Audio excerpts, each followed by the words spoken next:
संस्कृत व्याकरण। अब संस्कृत व्याकरण में स्टार्टिंग में क्या पढ़ते हैं कि वर्णमाला क्या होती है। पहले संस्कृत है ना, संस्कृतम, ये शब्द कैसे टूटता है, तो इसमें क्या है, क्या होता है सम, और क्या होती है क्रिया, और क्या होता है प्रत्यय। इसको क्या बोलते हैं, उपसर्ग। इसको क्या धातु, ये होता है प्रत्यय। यह प्रत्यय होता है, यह प्रत्यय तीनों लिंगों में चलता है, पुल्लिंग, स्त्रीलिंग और नपुंसकलिंग।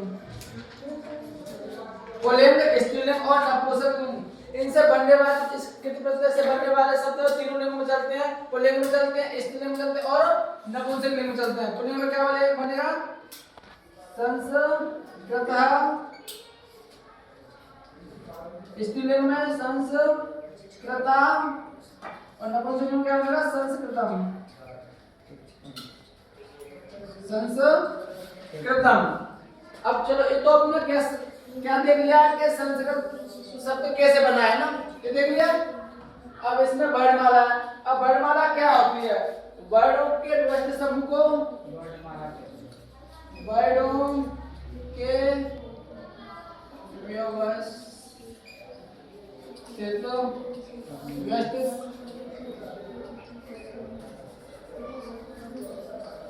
समूह को वर्णमाला कहते हैं। आपसे पूछा जाए कि वर्णमाला किसे कहते हैं, तो आपका जवाब होगा कि वर्णों के व्यवस्थित समूह को वर्णमाला कहते हैं। अब ये तो वर्णमाला पूरी परिभाषा हो गई। अब आएगा अपना वर्ड।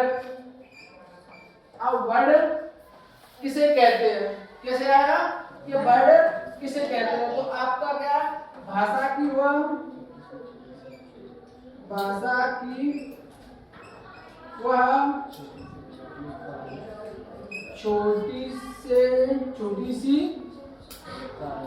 छोटी इकाई जिसका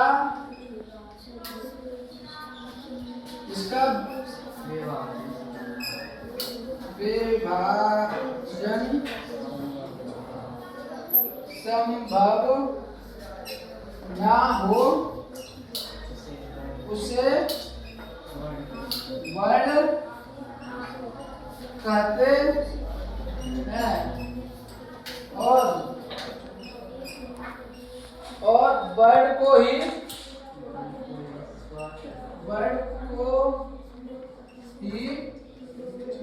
ध्वनि, वर्ड को क्या कहते हैं, ध्वनि कहते हैं। ये अपनी क्या हुई, वर्ड की परिभाषा।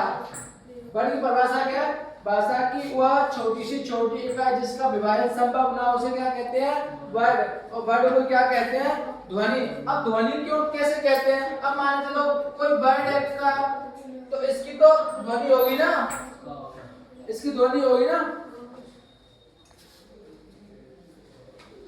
वर्ड की किसी वर्ड की तो कोई ध्वनि होती है। अब ऐसे बोले इसको का, तो इसकी ध्वनि होती है, तो इसको क्या कहते हैं, ध्वनि।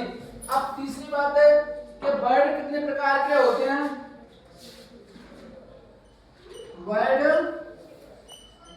कितने प्रकार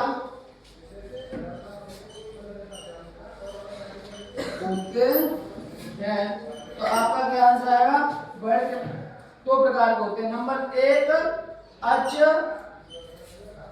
अच को क्या कहते हैं, स्वर।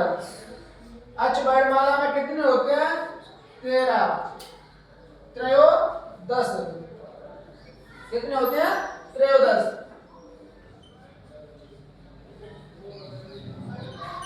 है ना। अब दूसरा क्या आएगा, दूसरे नंबर पे हल। हल को क्या कहते हैं, व्यंजन। व्यंजन कितने होते हैं, 33।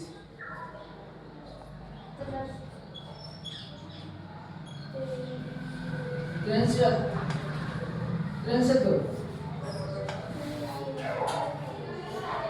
कितने होते हैं 33 है ना। इसको वर्णमाला कैसे कहेंगे? वर्णमाला किसे कहेंगे? वर्णों के व्यवस्थित समूह को वर्णमाला कहते हैं। वर्णमाला का क्या है अपना? वर्ड। वर्ड की परिभाषा क्या होगी कि भाषा की वह छोटी सी छोटी इकाई जिसका विभाजन संभव ना हो उसे क्या कहेंगे? वर्ड। वर्ड के प्रकार होंगे 2 प्रकार के। कितने? अच को क्या कहेंगे? स्वर। दूसरे नंबर क्या है? हल। हल को क्या कहेंगे? व्यंजन। स्वर कितने होते हैं? 13 और हल कितने होते हैं? 33। ठीक है, अब आगे पढ़ेंगे।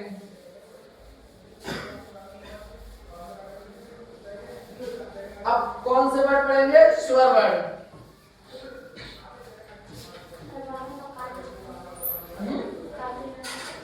नहीं काटेंगे। क्या क्या पढ़ेंगे? अच्छो स्वर। अब इसकी हिंदी में क्या परिभाषा होती है? जिन वर्णों को बोलते समय किसी वर्ड की सहायता नहीं ली जाती, स्वतंत्र रूप से बोले जाते हैं, वे वर्ड कौन से वर्ड कहलाते हैं? स्वर वर्ड कहलाते हैं। अब स्वर वर्ड भी 2 प्रकार के होते हैं। कौन सा? ह्रस्व स्वर और दूसरा कौन सा? दीर्घ स्वर। दीर्घ स्वर। अब ह्रस्व स्वर में कौन से आते हैं? छोटे वाले,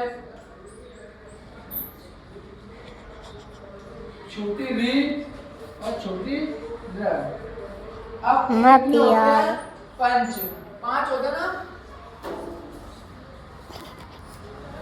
अब बड़े कितने आएंगे? राखी राखी राखी राखी राखी राखी सर ने रुकाइए।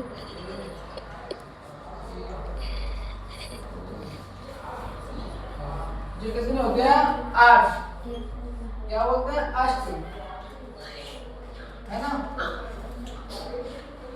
अब ये ह्रस्व स्वर कितने होते हैं? 5 और दीर्घ स्वर कितने होते हैं? 8। अब दीर्घ स्वर में भी ये 4 स्वर होते हैं ना, इनको क्या बोलते हैं? संयुक्त स्वर। संयुक्त स्वर। ये स्वर तो काल के आधार पर है, 2 प्रकार के होते हैं, ह्रस्व स्वर और कौन से? दीर्घ स्वर। अब है ना मात्राओं के आधार पर स्वर। मात्राओं के आधार पर स्वर 3 प्रकार के होते हैं। कौन कौन से? नंबर 1 एक मात्रक। एक मात्रक कौन से होते हैं? द्विमात्रक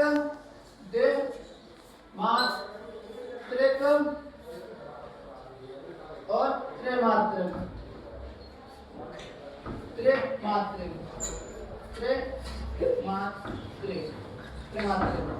एक मात्रा फिर कड़े आए थे। ह्रस्व वाले इसकी भी एक मात्रा होती है, इसकी भी एक होती है ना, और इसकी भी एक होती है। ये एक मात्रा होते हैं। एक मात्रा में सबसे कम समय लगता है। द्विमात्रा के जो शब्द होते हैं ना वर्ड, ये द्विमात्रक हो गए।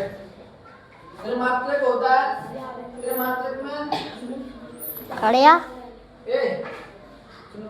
एक मात्रक वर्ड होते हैं जिनमें बोलते समय कम समय लगता है। द्विमात्रक वे वर्ड होते हैं जिनमें एक मात्रक से थोड़ा ज्यादा समय लगता है, और त्रिमात्रक वे वर्ड होते हैं जो द्विमात्रक और एक मात्रक से भी ज्यादा समय लगता है। ये किसी मात्रा के आधार पर स्वर कितने प्रकार के होते हैं? 3।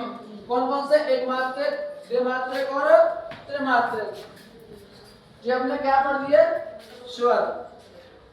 ठीक है।